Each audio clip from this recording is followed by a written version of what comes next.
मैं ब्रह्मा जी भक्त Patna high court अधिवक्ता आप सभी लोगों के लिए डे बाय डे नए नए कानून पे विशेष वीडियो लेकर आते रहता हूं कि आप कानून की विशेष जानकारियां पाएं और अपने जीवन में इसका लाभ उठाएं। तो आप जय हो ब्रह्मा जी चैनल पे आएं और इस चैनल पे विशेष कानून की विशेष जानकारी आप प्राप्त करें और अपने जीवन की जो भी कानूनी अड़चनें हैं उससे आप लाभ उठाएं। तो आप इस चैनल को लाइक करें, सब्सक्राइब करें और कमेंट करें और जानें कि आज यह विशेष वीडियो जो है बिल्किस बानो केस के संबंध में है। बिल्किस बानो की चर्चा तो आप सबने सुनी होगी, लेकिन जो दोषी हैं उनका नाम आप नहीं सुने होंगे।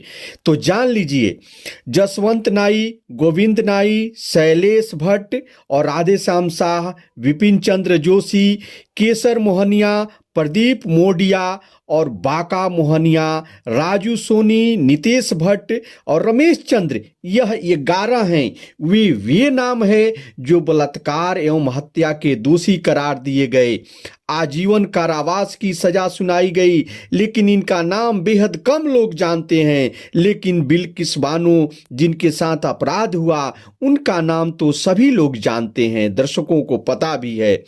सुप्रीम कोर्ट ने इन दोषियों को लेकर एक ऐसा फैसला सुनाया जिसे जानकर आप सोचेंगे कि देश के सुप्रीम कोर्ट के साथ जो होता है वह खुद सुप्रीम कोर्ट ने कहा कि इसमें एक दोषी राधेश्याम शाह के साथ ने सुप्रीम कोर्ट के साथ फ्रॉड किया।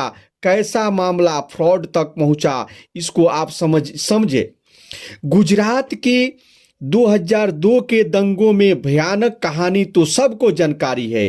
3 मार्च 2002 को बिल्किस बानो अपने परिवार के साथ दंगाई भीड़ से बचकर एक ट्रक में छिपकर भाग रही थी। उनके साथ उनके 2 साल की बच्ची और उस वक्त वह प्रेग्नेंट भी थी। एक हथियारबंद भीड़ ने उस ट्रक पर हमला बोल दिया और उनके साथ बलात्कार किया और 2 साल के बच्ची को भी मार दिया गया एवं उनके मां को भी मार दिया गया और उनके परिवार के 14 सदस्यों को भी मार दिया गया। जिन लोगों ने उनके साथ ऐसा किया उनके आसपास के ही लोग थे, इसलिए उनको वे जानती थी। उसके बाद वे पुलिस स्टेशन गई और रिपोर्ट लिखवाने के लिए, तो पुलिस ने उन्हें डरा धमकाकर भगा दिया। उसके बाद वह नेशनल ह्यूमन राइट कमीशन गई और उसके बाद वह सुप्रीम कोर्ट में याचिका दायर की। उसके बाद सुप्रीम कोर्ट ने इस केस को सीबीआई को मामले को जांच करने के लिए सौंप दिया। बिल्किस बानो को धमकियां मिलने लगी तो उन्होंने सुप्रीम कोर्ट से कहा कि उनका केस गुजरात से बाहर ट्रांसफर कर दिया जाए। इसके बाद उनके केस को महाराष्ट्र ट्रांसफर कर दिया गया।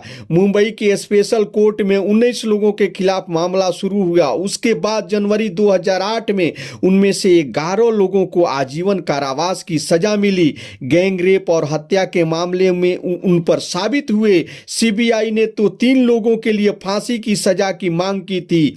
दोषियों ने इस फैसले के खिलाफ बॉम्बे हाई कोर्ट में याचिका डाली, लेकिन 2017 में बॉम्बे हाई कोर्ट ने फैसला सुनाया कि यह सजा सही है। इस प्रकार से बिल्किस बानो ने के साथ ये सब हुआ। कोर्ट ने तो अपना काम कर दिया, लेकिन ये लोग गुजरात के जेल में सजा काट रहे थे। अब ये दोबारा बात कहां से शुरू होती है? इन कैदियों में से एक राधेश्याम शाह ने गुजरात हाई कोर्ट में याचिका दायर की और उन्होंने मांग की कि लगभग उन्हें 15 साल जेल में बिताते हुए हो गया है, इसलिए क्रिमिनल प्रोसीजर कोड सेक्शन 432 और 433 के तहत उनकी सजा कम किया जाए। आप सभी को यह मैं बता दूं कि यह जो सेक्शन है उसके मुताबिक एप्रोप्रिएट गवर्नमेंट, यानी जिस सरकार को इस मामले में निर्णय लेने की अधिकार है, वह किसी दोषी की सजा को कुछ वक्त के लिए टाल सकती है या कम कर सकती है। यह सजा में कुछ रियायत दे सकती है। गुजरात हाई कोर्ट ने 2019 में यह अपील खारिज कर दिया। अपील खारिज करते हुए कोर्ट ने कहा कि इस पर निर्णय लेने का केवल उपयुक्त सरकार का ही है, यानी इसमें केवल महाराष्ट्र सरकार ही निर्णय कर सकती है, क्योंकि महाराष्ट्र में ट्रायल चला था और फैसला आया था। लेकिन कैदी राधेश्याम शाह ने फिर सुप्रीम कोर्ट में याचिका डाली और उनकी सजा कम की जाए इसकी मांग की। मई 2022 में सुप्रीम कोर्ट ने आदेश दिया कि गुजरात सरकार इस मामले को देखे और फैसला ले। सरकार ने एक कमेटी बना दिया और उस कमेटी के सुझाव पर अगस्त 2022 में 11 कैदियों की सजा कम कर इन्हें रिहा कर दिया गया। और एक बात नोट करने लायक है कि अगर सरकार जो है सेक्शन 432 और 433 के तहत किसी की सजा कम करना चाहती है तो उस कोर्ट के जज का भी ओपिनियन लिया जाना चाहिए। लेकिन ऐसा जिस अदालत में सजा मिली हो, अगर वह जज रिटायर कर गया हो तो आज के तारीख में जो भी वहाँ प्रिजाइडिंग जज है उसकी राय ली जानी चाहिए। यह जरूरी नहीं है कि सरकार उसकी राय माननी ही पड़ेगी, लेकिन सरकार को अपना फैसला लेते वक्त कंसीडर करना चाहिए। और इस केस में मुंबई के स्पेशल कोर्ट के प्रिजाइडिंग जज ने सजा कम करने से मना कर दिया था। सुप्रीम कोर्ट के मई 2022 के फैसलों को चुनौती देते हुए बिल्किस बानो ने एक रिव्यू पिटीशन दायर किया जिसे खारिज कर दिया गया था। फिर बिल्किस बानो ने फिर से कोर्ट गई और जिन्हें इस बार इसे कंसीडर कर लिया गया। सुप्रीम कोर्ट ने गुजरात सरकार से कहा कि वे सारे ओरिजिनल रिकॉर्ड लेकर आए जिनके आधार पर सजा कम करने का फैसला किया गया। 12 अक्टूबर 2023 को इस मामले को सुप्रीम कोर्ट ने अपने फैसले को सुरक्षित कर लिया। यह केस के निर्णय सोमवार यानी 8 जनवरी को सुप्रीम कोर्ट में जस्टिस बीबी नागरत्ना और जस्टिस उज्जवल मुइया की बेंच में बिल्किस बानो के बलात्कार के 11 दोषियों की सजा माफ करने वाले गुजरात सरकार के फैसले को रद्द कर दिया गया। और कोर्ट ने कहा कि अपराधियों के पास 2 हफ्ते का वक्त है सरेंडर करने के लिए, यानी उन्हें दोबारा जेल जाना होगा। जस्टिस बीबी नागरत्ना ने कहा कि अगर सेक्शन 432 की बात करें तो जहां अपराध हुआ है यहाँ जहां अपराधी जेल में है वह इररिलेवेंट है। इस सेक्शन के तहत जहां ट्रायल हुआ है, जहां सजा मिली है, वहां की सरकार ही एप्रोप्रिएट गवर्नमेंट है ये फैसला लेने के लिए। इस मामले में गुजरात सरकार को ये फैसला लेने का अधिकार ही नहीं है। कोर्ट ने कहा कि गुजरात सरकार अपराधी के साथ मिली हुई है। ऐसे ही आशंका इस केस के शुरुआती दौर में भी थी, इसलिए 3 बार कोर्ट को सच और इंसाफ के लिए बीच में आना पड़ा और कोर्ट ने तब सीबीआई को जांच सौंपी थी और ट्रायल को मुंबई की स्पेशल कोर्ट में ट्रांसफर कर दिया गया था। कोर्ट ने कहा कि अगर गुजरात सरकार को कानून के प्रावधानों का ख्याल होता तो और कानून मानना होता तो वो खुद रिव्यू पिटीशन डालती और इस मामले में उपयुक्त सरकार नहीं है।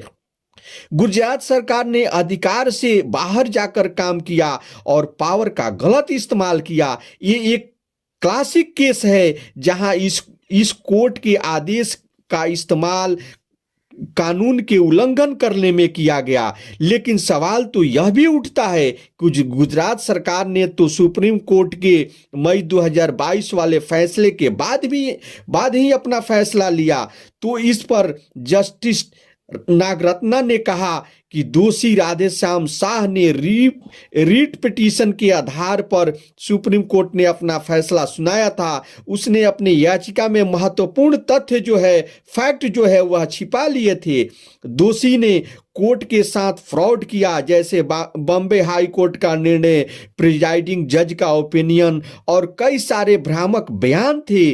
कोर्ट ने कहा कि दोषी ने कोर्ट के साथ फ्रॉड किया और इस प्रकार से जस्टिस नागरत्ना ने कहा कि अदालतों को ध्यान रखना चाहिए कि न्याय क्या है।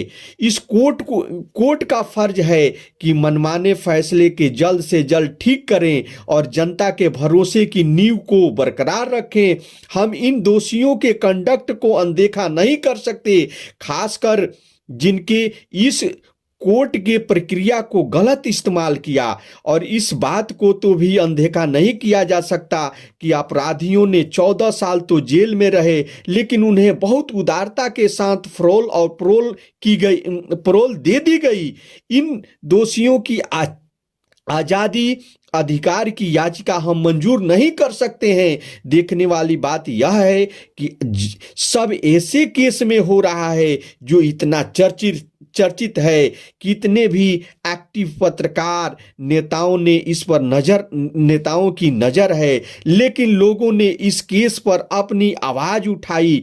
लेकिन फिर भी इस केस में इस देश के सर्वोच्च न्यायालय यानी सर्वोच्च अदालत के साथ, सुप्रीम कोर्ट के साथ फ्रॉड हो जाता है।